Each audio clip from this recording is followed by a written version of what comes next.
का आज माहौल है, उसको हमारे साथ साथ मीडिया के बंधु भी पूरे प्रदेश के सामने लाने का काम कर रहे हैं। उनको भी बहुत बहुत धन्यवाद। अभी आपके सामने उत्तर प्रदेश के पूर्व मंत्री श्री नकुल दुबे जी, उन्होंने आज से बहुत ही कम शब्दों में बात रखी और आपसे ये उन्होंने पूछने का कार्यक्रम किया कि क्या आप इस सरकार से जो 4.5 वर्षों से चल रही है उनके क्रियाकलापों से क्या आप संतुष्ट हैं? आपने जवाब दिया कि नहीं। ये जवाब तो आपने दिया यहाँ पर, यही जवाब पूरे उत्तर प्रदेश में हम लोगों को सुनने को मिल रहा है। आज तो ये 22वां जिला है। हम लोग 23 जुलाई से शुरू हुए थे और उत्तर प्रदेश के हर जिले में जाने का एक संकल्प लेकर के हम लोगों ने अयोध्या से अपनी शुरुआत की थी और अयोध्या के बाद आज आपके यहाँ ये 22वां जिला है जब हम आपके बीच में आए हैं। और यहाँ से चल करके रोजाना हमारे 2 जिले हम लोग करते हैं और इसीलिए थोड़ा दूसरी मीटिंग में आपके बीच में आते आते थोड़ा सा विलंब हुआ, लेकिन चूंकि समय कम है और इस समय में पूरे प्रदेश का कार्यक्रम करना है, तो इस वजह से हम लोगों ने योजना बना करके और जो पहले एक दिन में एक जिले की योजना थी उसको बदल करके एक दिन में 2 जिलों में करने का कार्यक्रम शुरू किया। भाइयों, आप जानते हैं कि गोष्ठी जो चल रही है, जो बहुत समाज की गोष्ठी है, ये ऐसे वक्त में हम लोग उत्तर प्रदेश में कर रहे हैं, हर जिले में जाकर के, जहां पर आज के दिन पूरा प्रदेश परेशान है, घबरा रहा है और इस सरकार के जो आतंक है उससे परेशान होकर के और संकल्प ले रहा है कि हम अपनी बार इनको सबक सिखाने का काम करेंगे और इनको उठाव फेंकने का भी काम करेंगे। बहन मायावती जी की सरकार इस प्रदेश में दोबारा बनवाने का संकल्प लेकर के और पूरे प्रदेश में हर जिले में जहां हम जा रहे हैं लोग हमारे साथ में जोड़ रहे हैं। आपने भी देखा कि आज किस तरीके से उत्तर प्रदेश में खाली ब्राह्मण समाज के लोग नहीं, हमारे दलित समाज के भाई बहन, उनके साथ भी किस तरीके से व्यवहार होने का काम हो रहा है। पूरे प्रदेश में एक ऐसा माहौल बना रखा है जहां पर चाहे दलित समाज के भाई बहन हो और चाहे ब्राह्मण समाज के लोग हो, उनको इतना भयभीत कर दो, इतना डरा दो, इतना धमका दो कि वो चुपचाप होकर के अपने घरों में बैठ जाएं और इनके सामने अपना मस्तक अपने हाथ में डाल करके और इनके सामने बैठ जाएं। लेकिन ये भूल जाते हैं कि एक तरफ हमारे दलित समाज के लोग भाई बहन हैं, उनके सामने तो एक बार नहीं, 2 बार नहीं, अनेकों बार इन्होंने इस तरह की कोशिश करी। कई बार उनको दबाने की कोशिश की, प्रलोभन देने की भी कोशिश की, धमकाने की भी कोशिश की, उनकी झोपड़ियों में भी जाने की कोशिश की, उनके यहाँ अपने घर से खाना पका करके और उनके यहाँ खाने की भी कोशिश की। लेकिन वो लोग टस से मस नहीं हुए और वो एक चट्टान की तरह से बहन मायावती जी के पीछे उनके साथ खड़े रहे और आगे भी खड़े रहेंगे। उनको हिलाने डुलाने की सारी इन्होंने कोशिशें बंद कर दी हैं। लेकिन ब्राह्मण समाज को इन्होंने तरह तरह के पहले प्रलोभन को इन्होंने पूरे सभी समाज के लोगों को दिए, ब्राह्मण समाज को भी देने का काम किया। लेकिन ब्राह्मण समाज के सामने धर्म का नाम भी लेकर के और उसको लेकर के भी आगे बढ़ने का काम किया, उनका वोट लेने का काम किया, वोट भी दिया, नोट भी दिया। लेकिन अब क्या कर रहे हैं? अब चोट पहुंचाने का काम कर रहे हैं, गाड़ी रोकते हैं, आदमी से नाम पूछते हैं, अगर वो बताता है कि हम ब्राह्मण समाज के हैं तो कहते हैं कि गोली मार दो और उसको गोली मार देते हैं। एक अगर मजबूत किसका ब्राह्मण समाज उनकी नजर में आता है तो उसको मार दिया जाता है। और ये 1-2 किस्से नहीं हुए, 4.5 वर्षों में जिस तरह से उत्तर प्रदेश में हो रहा है, किसी ने नहीं सोचा था कि ऐसा समाज इस समाज के साथ में इस तरीके से लोग व्यवहार करेंगे। जिस तरीके से इन्होंने सरकार आते ही 5 ब्राह्मण समाज के नौजवान, जो हम लोगों के नौजवान युवक थे और साथी थे, रायबरेली में उनको उन्होंने मारने का काम किया, जलाने का काम किया, जला के मार दिया। उसके बाद उनकी झुग्गी झोपड़ी भी जलाने का काम किया। हम जब उनके घर गए, उसके पहले उनके मंत्री का बयान छपा था। ये बयान ये छपा कि बहुत अच्छा हुआ इनको मार दिया गया, ये तो अपराधी थे, इनका ऐसे ही हश्र होना चाहिए था। और हमारी सरकार देखिए कितना अच्छा काम कर रही है, ऐसे अपराधियों को मारने का काम कर रही है। उनके घर में गए, उनके घर में अगर अपराधी थे तो कुछ तो घर में होता। घर में खाली 10 बाई 10 की झुग्गी झोपड़ी थी, उसके अलावा दूसरे का जिसको भी इन्होंने जलाने का काम किया। और इतना ही नहीं, इसके बाद इन्होंने एक एक करके शुरुआत जो की, उन्होंने चाहे बुंदेलखंड हो, चाहे महोबा में हो, जहां पर एक व्यापारी उसको रोक करके और गाड़ी में बैठा हुआ था अपनी, उसको गोली मारने का काम किया। और जब ब्राह्मण समाज का था और ब्राह्मण समाज के व्यक्ति को जब मार दिया तो कहा कि उसने तो आप हत्या कर ली थी। और जब खुलासा हो गया, जब रिकॉर्डिंग सामने आ गई टेलीफोन की, तो पता लगा कि उसको तो मरवाने का काम किया था और अधिकारी ने गोली मारी थी। उस अधिकारी ने कहा कि प्रदेश छोड़ दो, प्रदेश छोड़ करके निकल जाओ, और जब तक हम ना कहें वापस न आना। आज तक वो अधिकारी वापस नहीं आया, ना पकड़ा गया। लेकिन अगर ब्राह्मण समाज का कोई व्यक्ति होता, अगर उसके ऊपर कोई मुकदमा दर्ज होता, तो उसको चाहे वो मंदिर से उठा लाते, चाहे वो अस्पताल में भर्ती होता, वहां से भी उठा करके लाते। न कोई अदालत दिखाते हैं, न कोई कानून चलाते हैं, सीधे उसको उठा करके और कहते हैं गाड़ी में आ रहा था, गाड़ी फिसल गई और उसके बाद बाहर निकला और गोली मार दी। और एक को नहीं, उन्नाव में, गोरखपुर में वरिष्ठ अधिवक्ता, उनको गोली मार दी। क्यों? क्योंकि वो मुखर थे, ब्राह्मण समाज के थे। उन्होंने मुखर होकर के विरोध करने का काम किया, उनको दिन दहाड़े गोलियों से मारने का काम कर दिया वरिष्ठ अधिवक्ता। इलाहाबाद में, प्रयागराज में एक तो नहीं, कितने ब्राह्मण समाज के लोगों की हत्याएं कर दी गई। लखनऊ में घर से उठा करके अपने माँ बाप की वो देखभाल कर रहा था कोरोना के दौरान, उसको वहां से उठाने गए। राकेश पांडे नाम का व्यक्ति था और कंटोनमेंट में ले जाके उसको गोली मारने का काम किया। तिवारी जो कि हिंदू एक पार्टी बना करके चल रहे थे, उसको भी इन्होंने नहीं बचा, उसको भी उठा करके उसको मारने का, मरवाने का काम कर दिया। और घर में एक एप्पल कंपनी का निर्मल तिवारी करके व्यक्ति, वो अपनी गाड़ी से जा रहा था, उसको गाड़ी रोकी और उससे पूछा क्या नाम है तुम्हारा। उसने जब बताया जिसे तिवारी नाम सुना, तो गाड़ी का शीशा खुलवाया और उसको गोली मार दी। कानपुर में क्या हुआ वो भी आप लोगों ने देखा। विक्रम कांड के नाम पे एक दो ब्राह्मण समाज के लोग नहीं, 50 ब्राह्मण समाज के लोगों को उस आसपास के जितने जिले क्षेत्र थे सबसे उठवा देने का काम किया।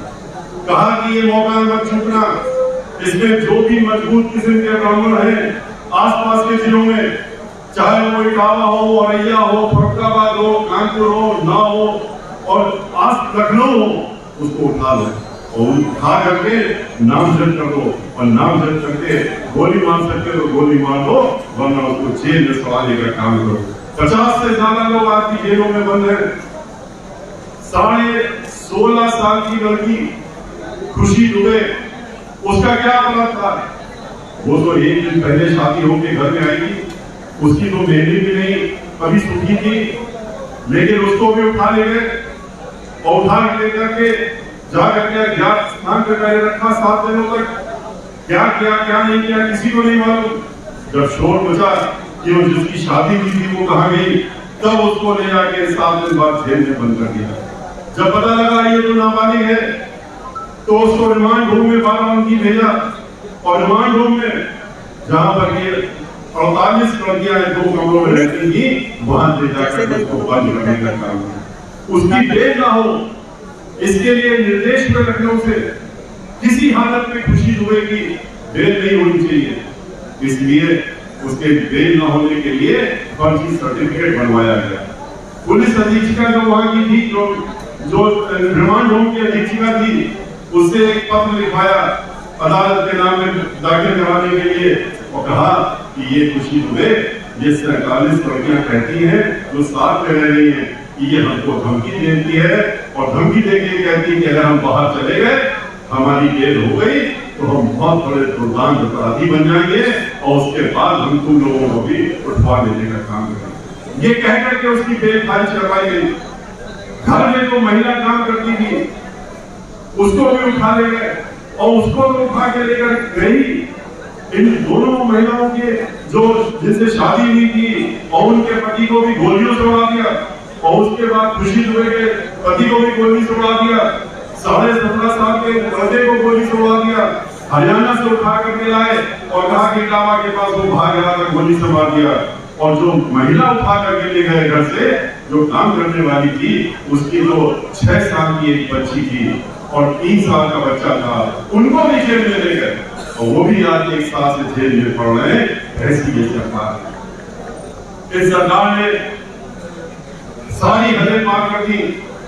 जब हाथरस पे हम लोगों की बेटी, एक दलित समाज की बेटी, उसके साथ में पहले रेप होता है और रेप होने के बाद वो मर जाती है और जब उसकी मर जाती है तो उसके बाद वहां पर पीएसी लगा दी, बटालियन लगा दी, कर्फ्यू लगा दिया, मीडिया वालों को 2-2 किलोमीटर तक दौड़ा करके भगाया कि तस्वीर में खींचने पाए और उनके घर वालों को एक जंगले में अंदर रख करके बंदी बना दिया और कहा, वो लोग चीखती रही, उसकी माँ चीखती रही, चिल्लाती रही कि हमको जो है कम से कम अंतिम दर्शन तो करा दो, अपनी लड़की के अंतिम संस्कार करने का मौका दे दो। लेकिन नहीं, क्योंकि लखनऊ से निर्देश था, वहां से बैठ करके मॉनिटर हो रहा था, देखा जा रहा था कि डीएम साहब क्या कर रहे हैं। डीएम साहब से कहा खुद स्वयं खड़े होकर के और ये देखिए कि किसी भी हालत में इस लड़की का शरीर, मृत शरीर उनके माता पिता को नहीं मिलना चाहिए और उसको रात के 2 बजे अंधेरे में वहां पर मिट्टी का तेल डाल करके जलाने का काम किया। पूरा देश परेशान हुआ। उत्तर प्रदेश तो हुआ ही, पूरा देश और पूरे विश्व में हम लोगों को अपना सर झुकाने के लिए मजबूर होना पड़ा। ये ऐसी सरकार है जिसने विकास के नाम पे तो कुछ नहीं किया, सिर्फ और सिर्फ उत्तर प्रदेश में विनाश फैलाने का काम किया। इन्होंने वही सब करने का काम किया जो समाजवादी पार्टी ने पहले किया था। समाजवादी पार्टी को उखाड़ के जब फेंकने का काम हुआ था 2007 में, याद करिए कि किस तरीके से समाजवादी पार्टी ने पूरे प्रदेश में आतंक फैला रखा, किस तरीके से ब्राह्मण समाज के ऊपर वो प्रहार कर रहे थे। और 2012 से 17 भी याद करिए किस तरीके से समाजवादी पार्टी के मुखिया का बयान अखबार में छपा था। इन्होंने हरी सभा में अपने अंदर कहा था कि ब्राह्मण समाज के लोगों का किसी भी तरह का कोई काम नहीं होना चाहिए। दलित समाज के साथ में तो खुलेआम अत्याचार करते ही थे, उन्होंने ब्राह्मण समाज के लिए भी कहा कि इनके साथ इनका कोई काम नहीं होना चाहिए। और इतना ही नहीं, इतना बेइज्जत किया था ब्राह्मण समाज के जो उनके मंत्री थे, राजा राम पांडे जी प्रतापगढ़ के, जो अपने को संस्थापक कहते थे समाजवादी पार्टी का, कि उनका मंत्रालय तो छीना ही छीना, उनका घर भी छीन लिया था और पब्लिकली बेइज्जती की, सबके सामने सार्वजनिक रूप से बेइज्जती की। और उसके बाद नतीजा क्या निकला, इतना दुख हुआ उनको, इतना अफसोस हुआ बेइज्जती होने के बाद कि घर जाते जाते उनको अपना दिल का दौरा पड़ा और उनकी मृत्यु हो गई। ये वो सरकार है जिसने, ये वो पार्टी है जिसके दौरान में कन्नौज के छिबरामऊ से नीरज मिश्रा नाम के नवयुवक का इन्होंने सर कटवा करके और सर कटवा करके लखनऊ दर्शन करने के लिए मंगवाया था। ये भी सबको याद है, अखबारों और मैगजीनों में छपा था। और ये सब देखते हुए जिस तरीके से जब 2007 के पहले सरकार चल रही थी, इनका माहौल था और जिस तरह से ब्राह्मण समाज के ऊपर उत्पीड़न हो रहा था समाजवादी पार्टी का, वो याद करिए और अभी का याद करिए तो आपको लगेगा कि समाजवादी पार्टी और भारतीय जनता पार्टी खाली झंडा अलग अलग है, पर एक झंडे के एक तरफ समाजवादी पार्टी और दूसरे तरफ भारतीय जनता पार्टी। इनके क्रियाकलाप ब्राह्मण समाज के लिए, दलित समाज के लिए, उनके उत्पीड़न के लिए दोनों का एक ही चेहरा है, एक ही सिक्के के 2 पहलू हैं और एक ही तरह का कार्य करते हैं। लेकिन आपको ये भी याद होगा जब 2007 में आपने इनको उखाड़ फेंकने का संकल्प लिया था, तो उस समय ब्राह्मण समाज का क्या व्यवस्था थी और क्या उत्तर प्रदेश में उनके हाल में स्थिति छुपा नहीं है। उस समय सिर्फ 5 ब्राह्मण समाज के लोग विधानसभा में थे, 3 बहुजन समाज पार्टी से थे, शून्य पर पहुंच गए थे, धीरे धीरे लिप्त हो रहे थे। जहां तक राजनीति का सवाल होता है, उस समय हम आपके बीच में आए थे जब बहन मानकी जी ने हमको राज्यसभा भेजने का काम किया था और पार्टी का राष्ट्रीय महासचिव बनाया। हम पूरे प्रदेश में ब्राह्मण समाज के बीच में गए थे, जैसे अभी जा रहे हैं, और हर जिले में गए थे, और हर जिले में जाकर हमने आप लोगों से कई बातें की थी। 2-3 बातें बहुत महत्वपूर्ण की थी जो दोबारा दोहराना चाहते हैं, आपको याद दिलाने के लिए। हमने कहा था, जब लोगों ने कहा कि इसका कोई उपचार नहीं बचा, हम लोग खत्म हुए, अब हम शून्य पर पहुंच रहे हैं, हमने कहा इसका कारण ढूंढिए। आप लोग तो बुद्धिजीवी कहलाते हैं, और बुद्धिजीवी होते हैं, बुद्धिजीवी अगर है तो अपनी बुद्धि का इस्तेमाल करिए, और बुद्धि का जब आप इस्तेमाल करेंगे तो आपको अपने आप कारण पता लग जाएगा कि आज इस स्थिति पे हम लोग क्यों पहुंचे।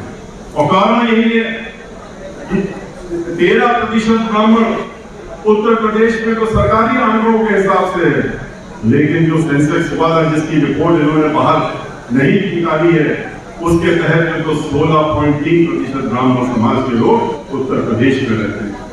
16.3% ब्राह्मण समाज जहां रहता हो, 25 करोड़ लोगों के बीच में लगभग 3 करोड़ से ज्यादा ब्राह्मण समाज के लोग उत्तर प्रदेश में रहते हैं, फिर भी ऐसी स्थिति क्यों? इस पे गंभीरता से विचार करना चाहिए। और जब गंभीरता से विचार करेगा तो आप पाएंगे कि ये कारण एक ही है कि हम लोग एकत्रित नहीं होते हैं, एक साथ नहीं जाते हैं, इकट्ठा नहीं होते हैं, एक दूसरे को ही खींचने में लग जाते हैं।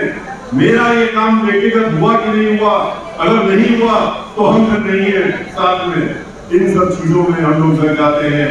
ऊंच नीच में ब्राह्मण समाज के बीच में ही हम लोग बटने लगते हैं कि हम तो 20 विश्वा ब्राह्मण है, 16 विश्वा ब्राह्मण है, 12 विश्वा है, हम त्यागी है, हम जो है कामरूप है, सनातन है, सरजुकारी है, राय है।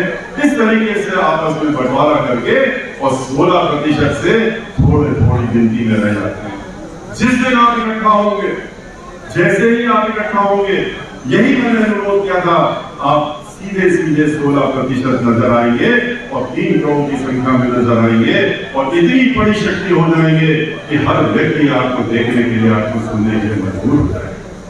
लेकिन ये भी हमने कहा था कि 13% से कुछ नहीं होगा या 16% से भी कुछ नहीं होगा।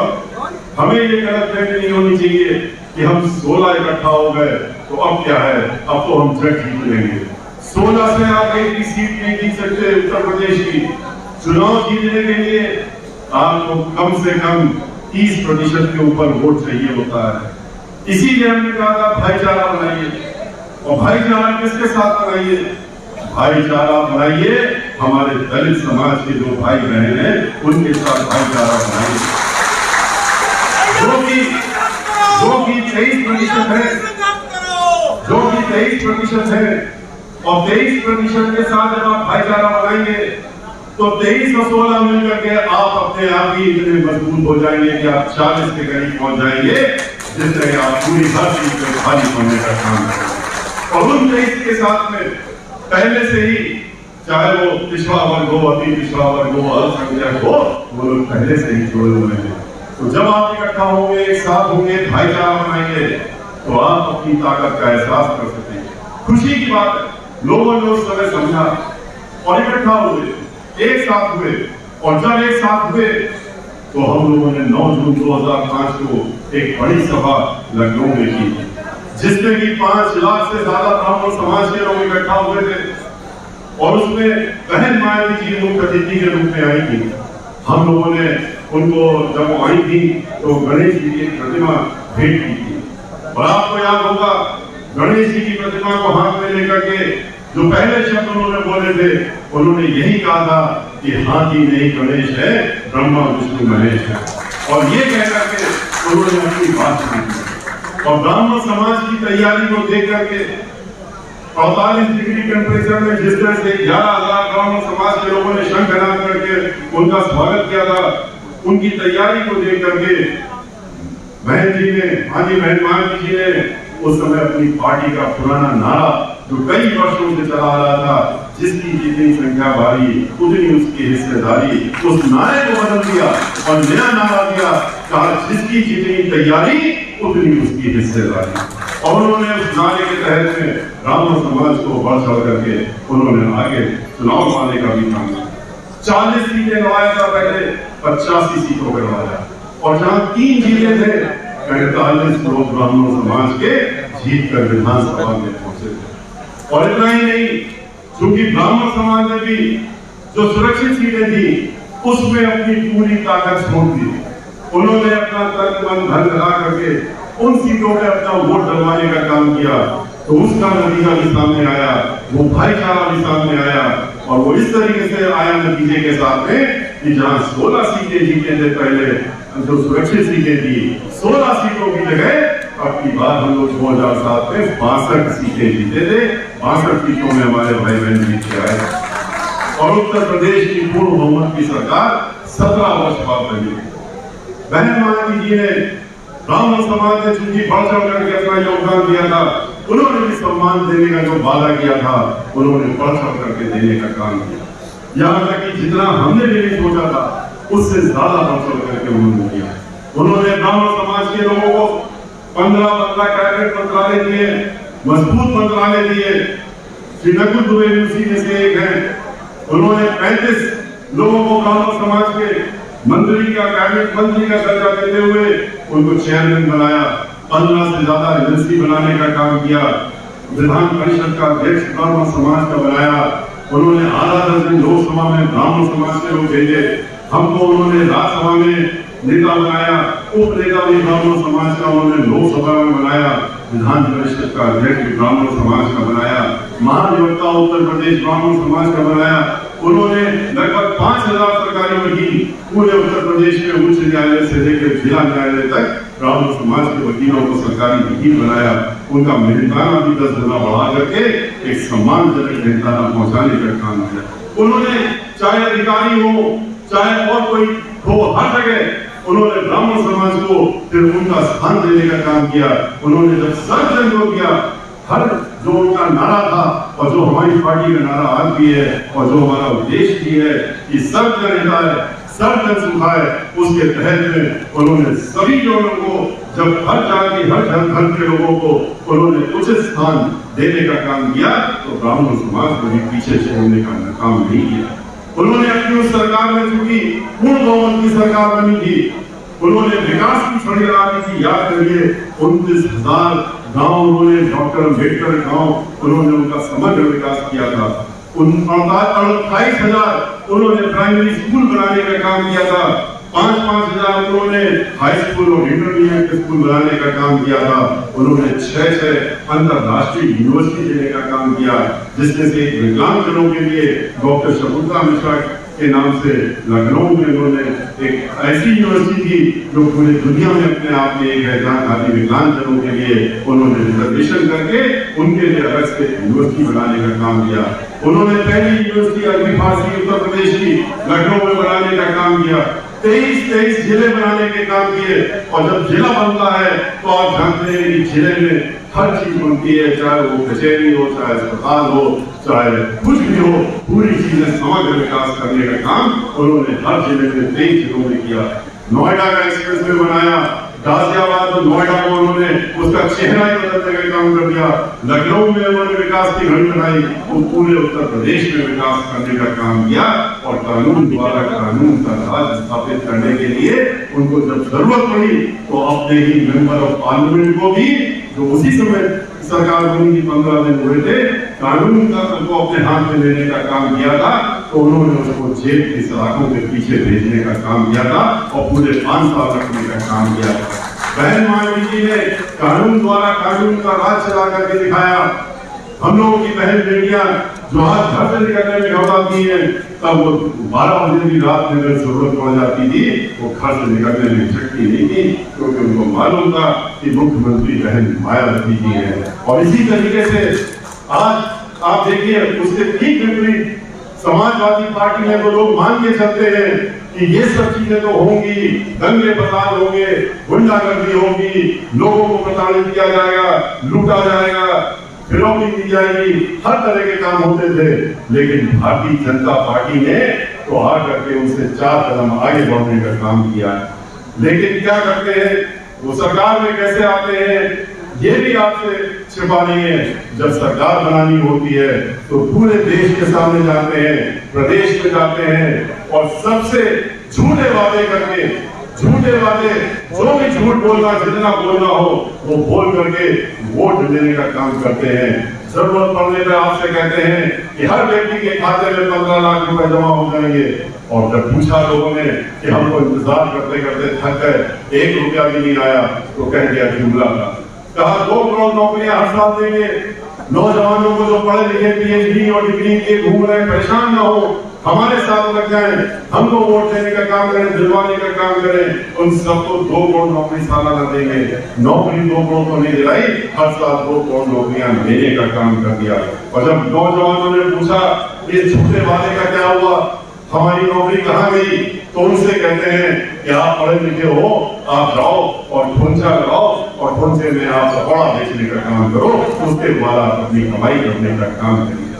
पढ़े लिखे लोगों से जो PhD डिग्री जिनसे आपने वोट लेते समय तो कहा था कि हम आपको नौकरी देंगे, फिर आप उनसे कहते हैं कि नहीं नहीं अब नौकरी नहीं, अब आप पकौड़े बेचने का, पकौड़ा बेचना कोई खराब चीज नहीं होगी।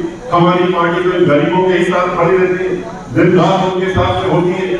लेकिन झूठा वादा तो नहीं करना चाहिए पढ़े लिखे लोगों से कि हम तुम्हें नौकरी देंगे और नौकरी देने के बाद ये बात करते हो। और नौकरियां क्यों गई, इसके पीछे भी क्या कारण है, ये भी किसी से छुपा नहीं है।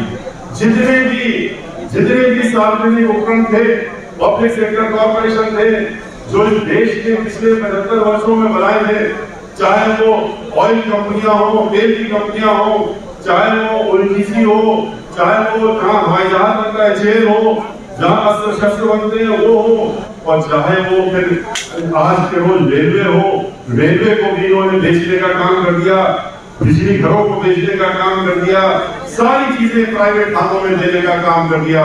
और जब प्राइवेट हाथों में दे दोगे तो नौकरियां तो यहीं पर मिलती थी, बैंकों को भी प्राइवेट हाथ में दे दिया, तो नौकरी कहां से मिलेगी नौजवानों को? नौकरी का स्रोत ही खत्म कर दिया इन्होंने। अब तो ठेकेदारी में नौकरी होगी, जिसको ठेकेदार चाहेगा उसको नौकरी देंगे, जिसको नहीं चाहेगा उसको निकाल के बाहर भी कर देगा।